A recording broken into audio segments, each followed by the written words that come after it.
bruh, bruh, bruh, bruh. Okay, so today we're going to be talking about rotational dynamics. Here's a sample problem. A small cube is placed on the inside of a funnel that rotates about a vertical axis at a constant rate of f revolutions per second. The wall of the funnel makes an angle theta with the horizontal. If the coefficient of static friction is mu and the center of the cube is at a distance r from the axis of the rotation, show that the largest frequency for which the block will not move with respect to the funnel is this equation. So we can visualize this problem by drawing a funnel first. So here,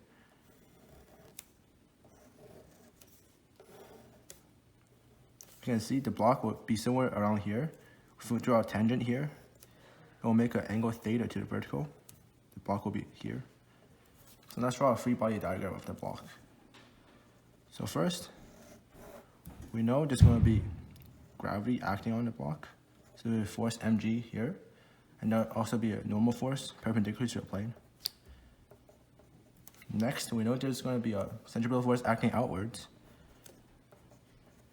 because the funnel is rotating in a circle. And the normal force of the block exerting on the funnel will be providing the centripetal force. So there will be a force outwards on the block. Also, since the centripetal force is this way, the block will tend to move upwards, so there's going to be a friction force this way. Now we have all the forces we need to start solving this problem. So we can look at the axes in this direction. So for the normal direction,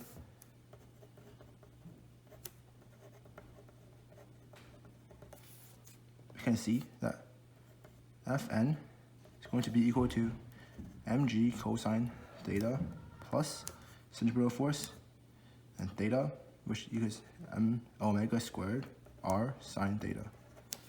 It's because if we draw angles, we can see this is theta and this is also theta. And also in the parallel direction, similarly, we can see that the force of friction plus mg sine theta is going to be equal to the centripetal force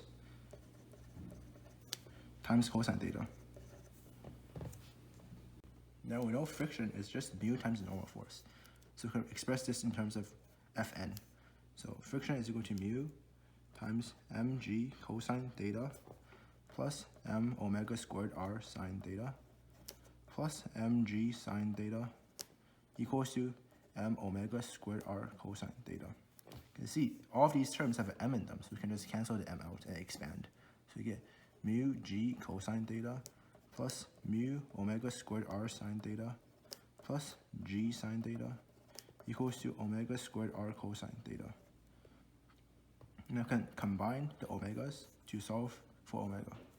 Now we isolate all the omega terms, so we get mu omega squared r sine theta minus omega squared r cosine theta equals to negative mu g cosine theta minus g sine theta.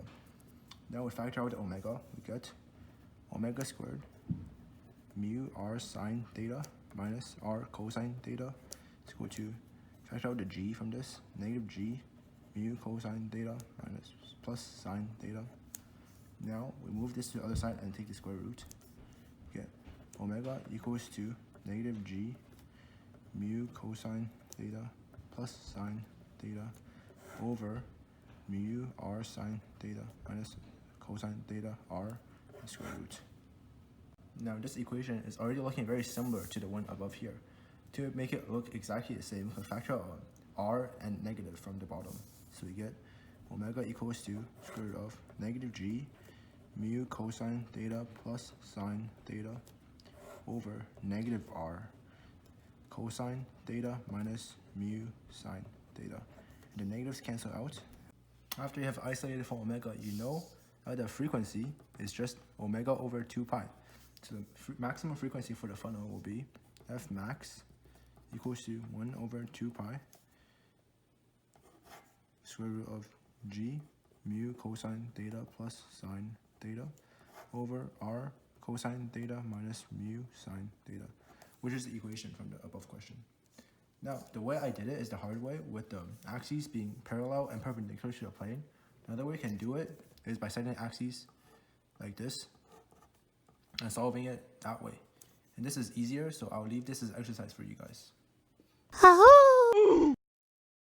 Colon, big A, colon. On the block, because for the funnel, there's a centripetal force acting inwards where to commit rotation. It's gonna be hard drawing this. Alright, so give it a go. Looks like me. Stop! It's not. Wait, what is that? It's a funnel. Because the funnel is rotating, so there's a centripetal force acting inwards on the funnel. However, there's no